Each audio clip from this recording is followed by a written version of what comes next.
하나님의 은혜임을 고백하십니까? 무엇을 고백하십니까? 무엇이 하나님의 은혜입니까?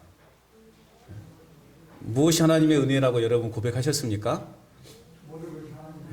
그냥 하나님의 은혜죠. 할렐루야. 그냥 하나님의 은혜죠. 그냥 하나님의 은혜예요. 우리는 그런 은혜로 먹고 사는 사람들 아닙니까?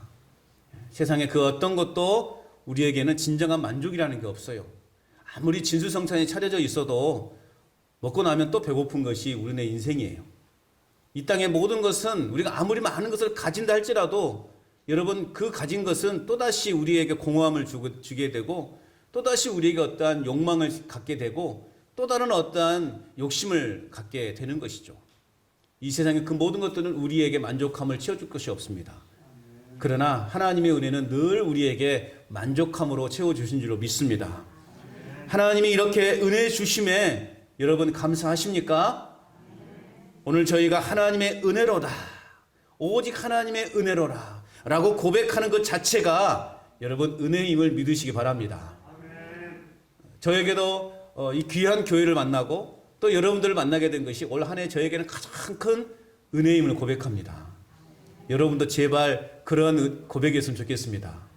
저를 만난 것이 여러분에게도 은혜고 또 저도 여러분을 만난 것이 은혜라 라고 그렇게 서로 그 쌍방간에 함께 우리 고백하자고요. 아멘. 네. 이보다 더한 은혜가 어디 있습니까? 네.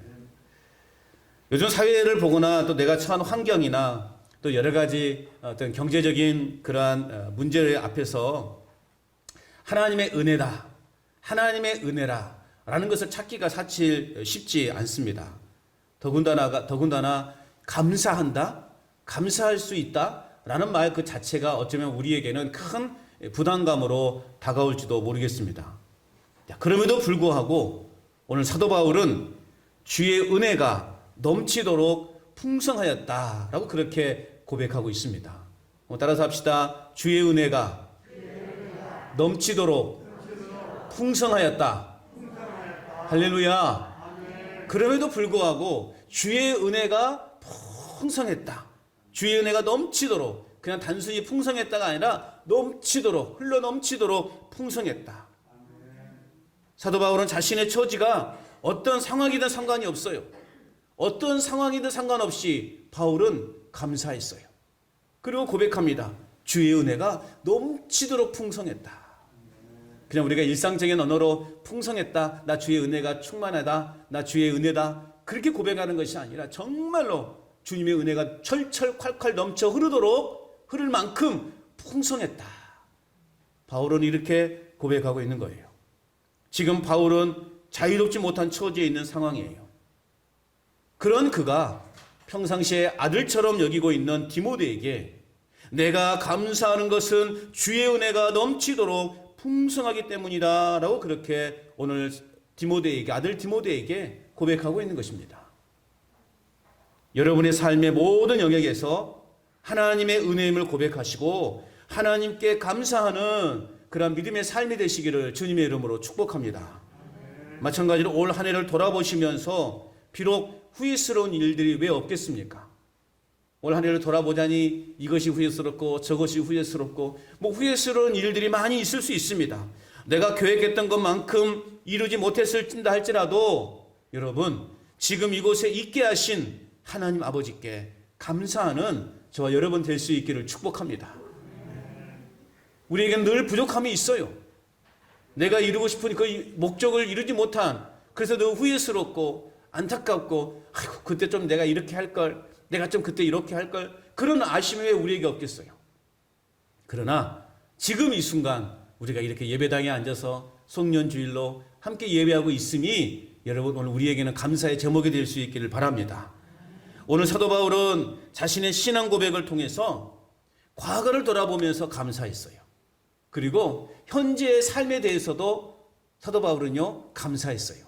그리고 미래에 되어질 일에 대해서도 감사했어요. 그러니까 사도 바울은 온통 뭐예요? 감사했어요. 그래서 고백하잖아요. 항상 기뻐하라고, 범사에 감사하라고 그렇게 고백하고 있지 않습니까? 본인이 그런 삶을 살았기 때문에 그렇게 말할 수 있는 거예요. 그렇게 살지 못했는데 어떻게 본인이 그렇게 조언할 수 있겠어요? 늘 불평, 불만, 그냥 맨날 이렇게 부정적인 언어만 사용하고 남들에게 피해만 주는 그런 삶을 살면서 어떻게 항상 기뻐해라, 범사에 감사하라, 쉬지 말고 기도하라, 어떻게 이런 말을 할 수 있겠냐고요. 바울은 몸소 그런 삶을 살아왔어요. 그런 삶을 살아왔기 때문에 당당하게 항상 기뻐하라고 말하는 거예요. 바울은 늘 기뻐했어요. 채찍에 맞으면서도 기뻐했어요. 감옥에 갇히면서도 기뻐했어요. 그리고 바울은 늘 감사했다는 거예요. 그리고 바울은 늘 하나님 앞에 기도했어요. 선교 여행을 앞두고 본인은 이제 좀 이렇게 좋은 도시에 가서 내가 선교 활동을 좀 이렇게 펼쳐보려고 어떤 계획을 하고 있을 때, 그렇게 하나님 앞에 또 바닷가에서 기도할 때 하나님께서 그에게 성령을 보내셔서 그에게 감동을 줘요. 우리에게 와서 건너와서 우리를 도우라. 마게도냐인 그 사람들이 환상에 그에게 바울에게 나타나서 건너와서 우리를 도우라. 그 말을 듣고 그가 계획했던 모든 계획들을 철회하고 어디로 갔습니까? 유럽으로 간 거 아닙니까? 유럽에 선교가 열린 거 아닙니까? 그러면서 세워진 교회가 빌립보 교회죠. 최초로 유럽에 세워진 교회가 빌립보 교회예요. 이것은 바울의 계획에서 이루어진 것이 아니에요. 전혀 바울의 계획 속에 있지 않았던 거예요. 그는 조금 더 큰 도시에 가서 좀 더 이렇게 큰 도시에서 선교의 일단 베이스를 구축한 다음에 좀 그 지역에 선교 활동을 하려고 하는 그런 계획을 가지고 있었어요. 그런데 기도하는 중에, 환상 중에 마게도니아 사람이 건너와서 우리를 도우라 라고 하는 그 환상을 보고 바울은 모든 계획을 철회하고 마게도냐로 넘어가게 된 거죠. 그곳에서 빌립보 교회가 세워졌다는 거죠. 그러면서 이제 유럽의 교회가 세워집니다. 여러분, 우리의 뜻대로 되지 않을 수 있어요. 그럼에도 불구하고 우리가 감사할 수 있는 건 뭡니까? 오늘 우리가 이곳에서 하나님을 예배할 수 있다는 거죠. 아멘. 가진 거 다 내려놓고 험난 여정을 살아왔음에도 불구하고 사도 바울은 감사한다. 은혜가 충만하다. 넘치도록 충만하다. 고백하고 있는 거예요. 보통의 상식으로는 도저히 감사할 수 없는 사도 바울의 지금의 처지예요. 그럼에도 불구하고 바울은 감사하고 또 감사한다. 현재 삶, 녹록지 않은 삶이에요. 그리고 앞으로 바울의 삶 또한 불안정한 삶이에요. 그럼에도 불구하고 바울은 모든 것들 속에서 내가 감사하다 고백하고 있는 것입니다. 하나님의 은혜임을 당당하게 말하고 있습니다. 여러분, 우리도 그렇게 고백하십시다. 모든 것이 하나님의 은혜였다고. 마지막에 인생의 마지막 그 차디찬 그 겨울 앞에서도, 그 천국문 앞에서도, 임종을 앞두고도 여러분 자녀들에게 그렇게 유언하셔야 돼요. 모든 것이 하나님의 은혜였다. 내가 이제 천국에 가는 것도 하나님의 은혜였다. 그렇게 여러분 고백하시라고요. 그래서 어떤 분은 그러잖아요. 내 그 장례식장에 슬픈 장송곡 틀지 말고 신나는 개선곡 틀어놓으라고. 왜냐? 나 천국으로 들어가는 환송 그 식을 해달라고. 그래서 장례식장에 그냥 분위기 쫙 처진 그런 장례곡이 아니라 막 신나는 곡을 이렇게 틀어놓으라고. 그렇게 하신 분도 있어요. 여러분, 모든 것이 하나님의 은혜입니다. 오늘 사도 바울의 이러한 믿음의 고백을 통해서 우리는 이제 얼마 남지 않는 2021년, 그럼에도 불구하고 감사할 제목이 무엇이 있는지를 한번 여러분 찾아보시기 바랍니다. 감사할 제목이, 이 한 주간 동안 내가 감사할 제목이 뭐가 있을까? 올 한 해를 돌아보니까 내가 이것이 감사하다. 한번 여러분들이 한번 써보세요. 그리고 저에게 문자로 보내주세요. 아, 문자 힘드시란가? 전화로 저에게 전화를 주세요. 목사님, 저 올해 한 해 보니까 이러이러 것이 감사하더만요. 그렇게 저에게 말씀해 주시라고요. 문자를 할 수 있는 분들은 문자를 해주시고, 문자가 어려우신 분들은 전화를 해주시고, 에이, 그 힘들다 그러면 저를 만나셔서 저에게 말씀해 주세요. 아, 내가 올 한 해를 돌아보니까 이것이 감사하더만요. 그걸 한번 여러분 나눠보시라고요. 그래서 내년에는 더 많은 감사로 여러분의 삶을 채워주실 줄로 믿습니다. 그렇다면 오늘 우리는 무엇을 감사해야 되는가? 우리는 도대체 구체적으로 무엇을 감사해야 될까? 첫째는요, 지나온 과거를 돌아보면서 감사할 수 있어야 돼요. 지난 과거를 한번 여러분 생각해 보세요. 과거에 여러분의 삶이 어떠했는지. 오늘 보면 12절 13절 말씀, 사도 바울의 과거의 모습이 어떠했는가를 우리 한번 보십시다. 12절 13절 우리 같이 한번 읽어보도록 하겠습니다. 시작. 나를 능하게 하신 그리스도 예수 우리 주께 내가 감사함은 나를 충성되이 여겨 내게 직분을 맡기심이니 내가 전에는 비방자요 박해자요 폭행자였으나 도리어 긍휼을 입은 것은 내가 믿지 아니할 때에 알지 못하고 행하였음이라. 아멘. 나를 능하게 하신 그리스도 예수 주께 내가 감사하는 것은 나를 충성되이 여겨서 내게 직분을 맡기셔서 나 같은 자에게 이런 직분을 맡기신 것에 대해서 감사하고 있는 거예요. 나 같은 것에게 이런 직분을 맡겨주시다니. 바울이 어땠는데요? 전에는 비방자요, 박해자요, 폭행자였다고 그랬어요. 그럼에도 불구하고 이런 나 같은 것이 하나님께로부터 긍휼함을 입어서 내가 이 직분을 감당하고 있으니 이 얼마나 감사하냐고요. 과거 사도 바울의 모습을 오늘 우리에게 보여주고 있습니다. 바울이 되기 전에 이름은 뭐였어요? 사울이었죠. 그 사울은요, 아주 열심히 있는 바리새인이었어요. 누구보다 열심히 있는 바리새인이었어요. 그는 예수를 따르는 자들을 혐오했습니다. 사실 이 바리새인들의 눈으로 보면 예수를 따르는 그들은 종교적인 율법을 깨트리는 자들이었어요. 율법을 깨트리는 자들이었어요. 오히려 사회를 혼란스럽게 만드는 자들이었어요.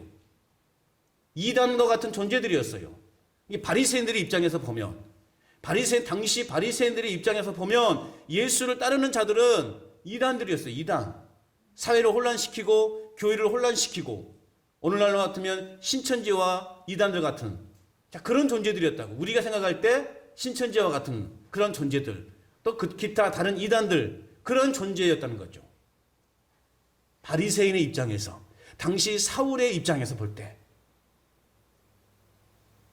또한 율법에 보면 뭐라고 말씀하고 있냐면 십자가에 달린 자들은 하나님의 저주를 받은 자들이라고 그렇게 분명히 율법에 명시되어 있습니다. 그런데 초대교회 공동체는 어떻습니까? 이 저주받을 자를 따르고 그를 위해 순교하는 모습을 보면서 이들은요 도저히 참을 수가 없었던 거예요. 아니, 하나님께 저주받은 사람, 저주받아 죽은 사람을 메시아라고 따르고 있고 왕이라고 따르고 있는 저들을 보니까 한심한 거예요. 그러니까 이 공동체를, 자기 공동체를, 현재 그때 그 초대교회 그 공동체를 막 어지럽히고 혼란스럽게 만드는 그러한 존재들이었다는 거예요. 그러니 사울의 입장에서는 그들을 처단해야 되는 거예요. 뿌리 뽑아야 되는 거예요. 우리가 신천지를 뿌리 뽑자 하는 것처럼 그들의 입장에서는요, 그 예수를 따르는 자들을 뿌리 뽑아야 되는 거예요. 건강한 교회 공동체를 만들기 위해서는. 이해하셨습니까? 왜 사울이 그렇게 열심으로 교회를 박해하고 다녔는지? 누구보다 열심히 했어요. 그것이 사울의 입장에서는 내가 하나님께 최선을 다한 거라고 그렇게 믿고 있었어요. 이게 그 당시에 그 사회적 환경, 문화를 보면 사울의 그런 행동이 충분히 이해가 된다고요. 그런데 오늘 사도 바울이 뭐라고 고백하고 있어요? 내가 믿지 아니할 때 알지 못하고 행했던 것이다. 예수를 알지 못하니, 예수를 믿지 못할 때 아무것도 모르는 상태에서 내가 행했던 것이다 라고 그렇게 후회하고 있는 거예요. 모르면 이렇게 되는 거예요. 우리가 모르면 헛된 것에 우리의 에너지를 쏟아요. 이것이 마치 진리인 것처럼, 가짜 진리를 붙잡고 이것이 마치 진짜 진리인 것처럼 우리가 그런 헛된 삶을 살고 있다는 거죠. 그러니까 우리는 시대를 분별할 줄 알아야 돼요. 말씀을 분별할 줄 알아야 돼요. 여러분, 그냥 우리 간잔제일교회에서 말씀 드리면 돼요. 예? 다른 데 가서 공부하려고 하지 마세요. 왜 아멘도 안 하십니까? 우리 다른 데서 공부해보자. 그런데 절대 가시면 안 돼. 오직 우리 교회에서만. 여러분 충분하지 않습니까? 제가 뭐 다른 거 가르치지 않잖아요. 복음에 관계된, 말씀에 관계된 건 여러분에게 가르치잖아요. 여러분이 원하신다면 얼마든지 성경 공부할 수도 있어요.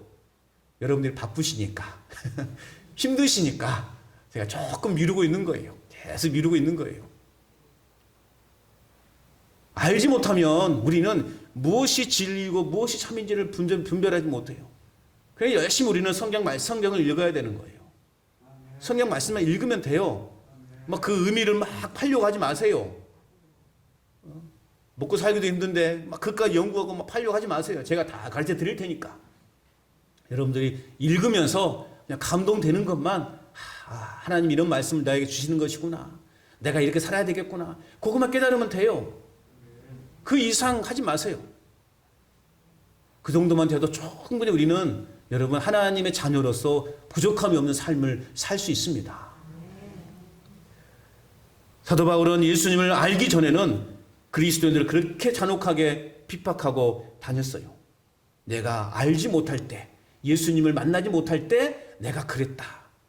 그렇게 후회하고 있는 거예요. 그럼에도 불구하고 하나님은 나 같은 것을 긍휼히 여기셔서 이 귀한 직분을 맡겨주셨으니 얼마나 감사하냐. 그렇게 지금 아들 같은 디모데에게 고백하고 있는 거예요. 여러분은 과거는 어땠습니까? 예? 뭐 사도 바울 욕할 거 아니에요, 우리는. 예?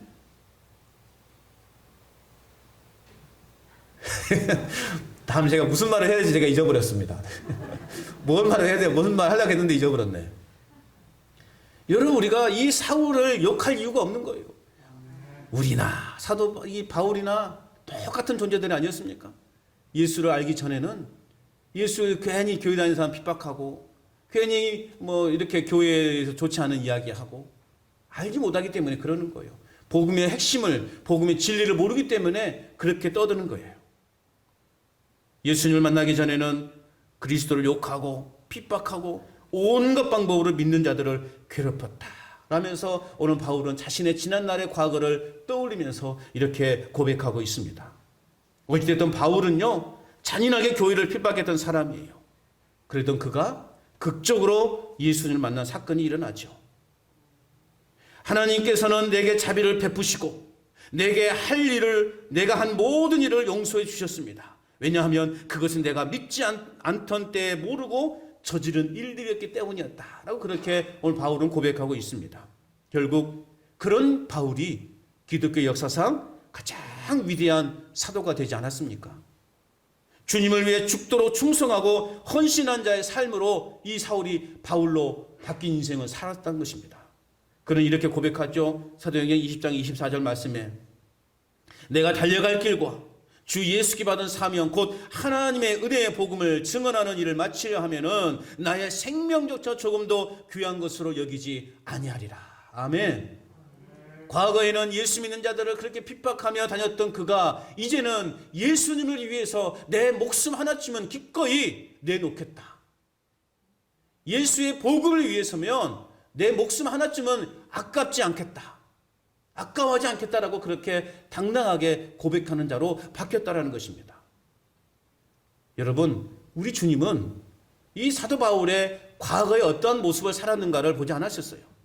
그가 어떤 생각을 가지고 살아왔는가를 여러분 주님은 생각하지 않으셨어요.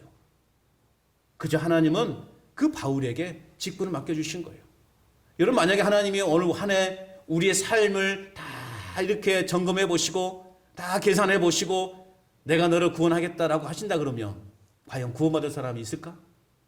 있을까요, 여러분? 하나님 우리 인생에 지나온 시간들을 다 계산해 보면서 내가 너 이제 이 점수에 올라왔으니 내가 너를 구원하겠다. 그렇게 만약에 우리를 평가하신다면 과연 구원받을 사람이 몇 사람이 있을까요? 저는 자신 없습니다. 저는 자신 없는 것 같아요. 그런데 우리 주님은 묻지도 따지지도 않으시고 그냥 우리를 사랑해 주셨어요. 그냥 우리를 긍휼히 여겨 주셨다고요. 그냥 너는 나를 사랑하는 자다라고 그렇게 우리를 인정해 주셨다고요. 은혜입니까? 은혜가 아닙니까? 그저 은혜이 아니겠습니까? 우리의 삶을 누구보다 내 자신이 잘 알잖아요. 내가 어떤 삶을 살아왔는지. 그럼에도 불구하고 하나님이 나와 같은 자를 이렇게 사랑하시고 이렇게 붙잡아 주셔서 오늘 이곳에 앉아있게 하시다니 은혜다. 그렇게 고백할 수밖에 없다라는 것입니다. 여러분, 올 한 해 나의 삶의 환경에 상관없이 나를 통하여 주님의 기이한 일들을 행하게 하신 그 하나님께 감사할 수 있기를 바랍니다. 나 같은 죄인 살리신 그 하나님의 은혜를 생각한다면 우리는 감사하지 못할 게 없다라는 거예요. 지남은 시간들 속에 보이지 않지만 우리의 삶과 가정을 그리고 우리 교회를 인도해 오신 그 하나님께 감사할 수 있는, 지나온 한 해를 돌아보면서 하나님의 그 인도하심을 우리가 함께 감사할 수 있는 저와 여러분 될 수 있기를 축복합니다. 또한 오늘 우리는 무엇을 감사해야 되는가? 우리는 현재의 삶에 대해서 감사할 수 있어야 돼요. 오늘 14절 15절 말씀 우리 같이 한번 읽어봅니다. 14절 15절입니다. 시작. 우리 주의 은혜가 그리스도 예수 안에 있는 믿음과 사랑과 함께 넘치도록 풍성하였도다. 미쁘다 모든 사람이 받을 만한 이 말이여, 그리스도 예수께서 죄인을 구원하시려고 세상에 임하셨다 하였도다. 죄인 중에 내가 괴순이라. 아멘. 얼마나 사도 바울 자신이 험한 인생을 살았는지, 얼마나 또 죄를 많이 짓고 살았는지, 우리가 볼 때는 아유 무슨 사도 바울이 죄를 졌대, 그렇게 우리가 생각할 수 있죠. 사도 바울이 행한 걸 보면. 그런데도 바울은 고백합니다. 나는 죄인 중에 괴수다. 나는 죄인 중에 죄인의 그 우두머리다. 그렇게 정도 자신에 대해서 이렇게 고백하고 있는 거예요. 그래서 14절 말씀을 요약해 보면 그거죠. 우리 주의 은혜가 넘치도록 풍성하였도다. 우리 주의 은혜가 넘치도록 풍성하였도다. 바울의 편지에서 바울의 고백을 보면 항상 하나님의 은혜가 언제나 충만했다라고 그렇게 편지에서 항상 서두에 기록하고 있어요. 바울은 날마다 하나님의 은혜로 충만한 삶을 살았어요. 그는 선교 여행을 하면서 유대인들로부터 엄청난 핍박과 박해를 받았어요.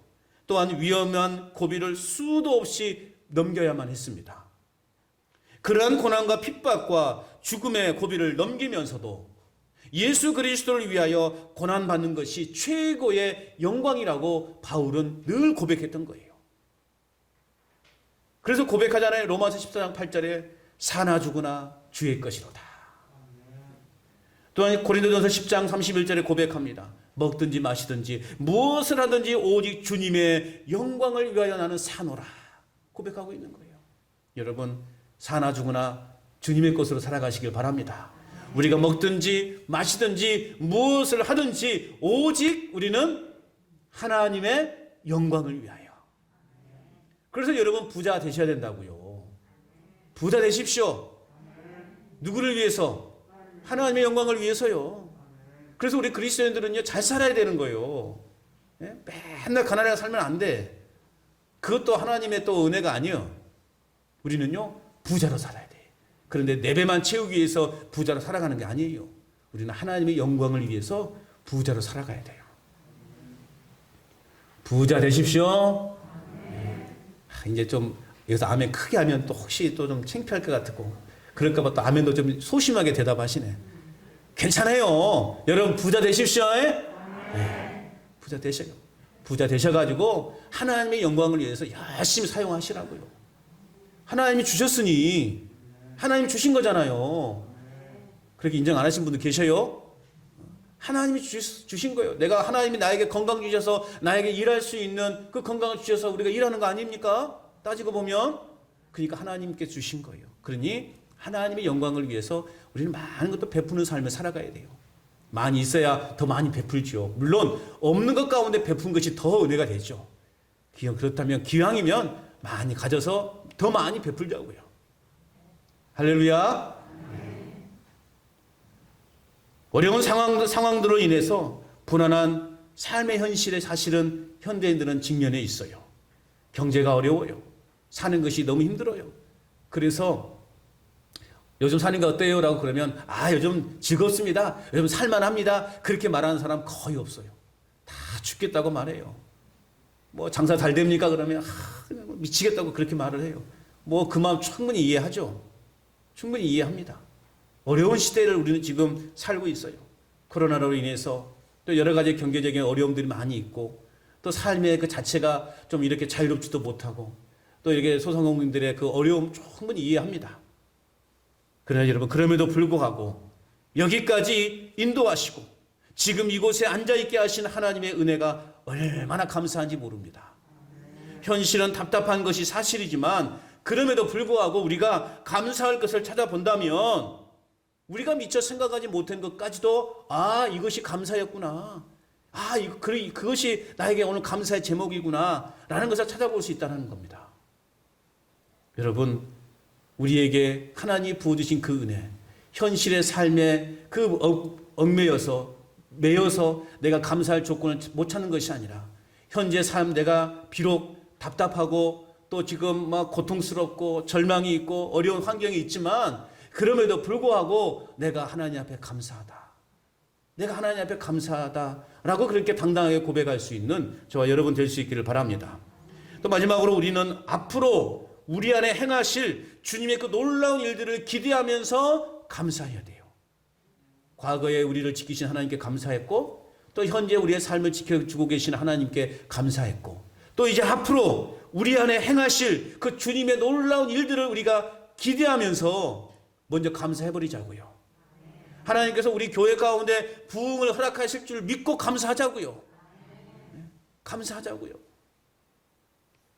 해보지도 않고 먼저 불안해하고 두려워하고 염려한다면 여러분 될 일도 못 돼요.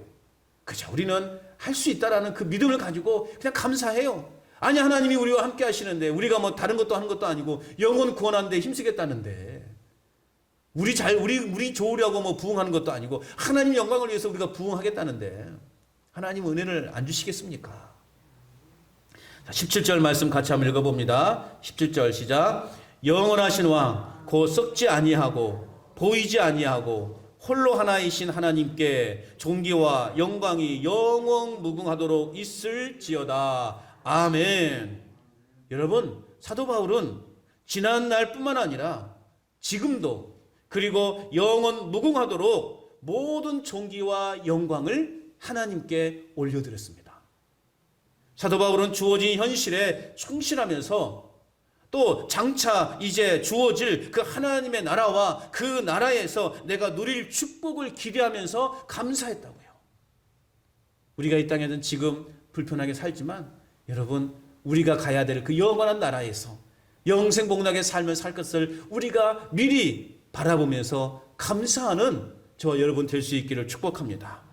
고린도전서 15장 58절을 말씀하고 있어요. 내 사랑하는 형제들아 견실하며 흔들리지 말고 항상 주의 일에 더욱 힘쓰는 자들이 되라. 이는 너희 수고가 주 안에서 헛되지 않은 줄 알미라. 걱정하지 말고 그저 주께서 맡겨진 일에만 너희들 열심을 다해라. 너희들이 열심을 하는 그 수고, 너희가 수고를 감당하는 그 수고가 결코 헛되지 않을 것이다. 지금 말씀하고 있는 거예요. 그저 우리는 그 천국 바라보면서 그냥 열심히 주께서 맡겨주신 이 사명 감당해 나가면 되는 겁니다. 여러분, 장차 우리에게 승리를 주시는 하나님께 그래서 감사할 수 있어야 되는 겁니다. 또한 우리가 이 땅에서 주님의 나라를 위해서 수고하고 헌신하는 모든 일들은 결코 헛되지 않을 것입니다. 그러므로 여러분, 과거에 사로잡혀 살아가지 마십시오. 과거를 교훈 삼아서 우리는 하나님의 은혜에 더 감사해야 될 줄로 믿습니다. 여러분, 오직 하나님의 은혜입니다. 저는 이 말을 들을 때마다 너무 기뻐요. 막 감사해요. 오직 하나님의 은혜다. 하나님의 은혜가 넘치도록 풍성하였도다. 여러분, 이 가는 이 마지막 한 해 우리가 이렇게 고백할 수 있기를 바랍니다. 하나님의 은혜가 어떻게 됐다고요? 넘치도록. 어떻게 하라고요? 넘치도록 풍성하였도다. 할렐루야. 이렇게 우리가 고백하자고요. 2021년 한 해가 이제 우리 곁을 지나갔죠. 지금 이곳에 숨쉬고 앉아 있음이 우리는 하나님의 은혜예요. 그럼에도 불구하고 올 한 해를 뒤돌아보면 이루지 못하는 것, 내가 목표로 했던 것들을 이루지 못하는 것이 너무 많아서 아쉬운 한 해이기도 합니다. 그렇다고 해서 여러분, 지금 여러분의 인생이 실패한 인생입니까? 내 인생이 실패한 인생이라고 여러분 말할 수 있습니까? 그렇지 않습니다. 또 다른 희망과 하나님의 섭리에 우리가 기대하면서 힘차게 우리는 2022년이라고 하는 그 해를 또 우리는 바라보면서 힘차게 한 걸음 한 걸음 나아가야 하는 것입니다. 실패와 후회와 아쉬움을 딛고 우리는 당당하게 내년을 맞이해야 할 것입니다. 여러분, 모세는 광야에 묻혀서 40년의 시간을 보냈어요. 여러분, 40년이라는 시간이 짧은 시간입니까? 엄청난 시간이죠. 모세는 그 40년 동안 그냥 광야에 묻혀서 살았어요. 하나님께서 그를 광야에 불러내셔서 사명을 맡겨주셨는데 그 후에 또 그는 광야에서 40년을 또 살아가게 돼요. 그리고 출애굽을 했어요. 이제 하나님의 명령에 따라서 출애굽을 시켰어요. 그런데 그는 아쉽게도 그 약속의 땅 가나안을 눈앞에 앞두고 그만 죽음을 맞이합니다. 이제 저 요단강만 건너가면 하나님이 그렇게 약속과 적각골이 흐르는 그 약속의 땅인데 모세는 이제 그 높은 산에 올라가서 그 땅만 바라보면서 이제 그의 생명이 거기서 끝나요. 세상적인 가치로 보면 참 불쌍한 사람이죠. 짠한 사람 아닙니까? 참 어리석기도 해요. 실패한 인생 같기도 해요.